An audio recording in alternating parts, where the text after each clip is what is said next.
పల్లెలల్లో ఓట్ల పండుగ రాబోతున్నది కదా.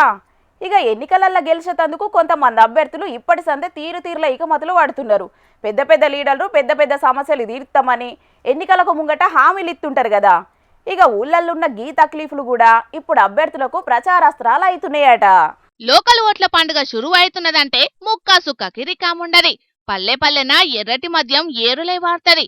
యాటలు దిగితే చికెన్ సెంటర్లు గిరాకీతోని నిండుతాయి. ఇదంతా ఒక దిక్కైతే ఇంకో దిక్కు పెద్ద పార్టీల లీడర్లు హామీల వార్త వారిస్తారు. నన్ను గెలిపిస్తే మీ ఊరిని అద్దం లెక్క మెరిచేటట్టు చేస్తా అని ఒగలు, పల్లె రోడ్లు అక్కడికి రాకుంటేనే నూనె పోసి ఎత్తుకునేటట్టు చేస్తా అని ఇంకొగలు, ఊరికి కావలసిన రోడ్లు మోరీలు నీళ్ల సౌకర్యం సర్కారు ఆఫీసులు సక్కదనంగా చేస్తామని హామీలు ఇస్తుంటారు.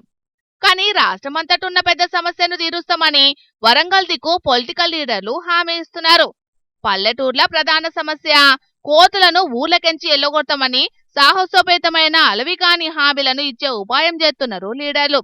మేనిఫెస్టోలో కూడా రాసిచ్చే ఆలోచన చేస్తున్నారు అటు దిక్కు లీడర్లు. మరి ఆనే కాదోలో, రాష్ట్రమంతా ఇదే గోస్తున్నది.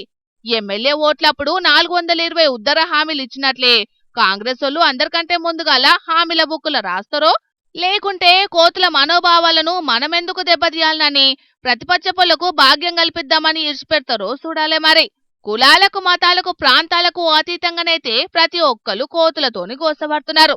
ఎట్లా చేసి కోతులను అడవులకు వాపసు పంపించాలని ఒక్క తిరగ డిమాండ్ చేస్తున్నారు రాష్ట్రం పబ్లిక్ అంతా.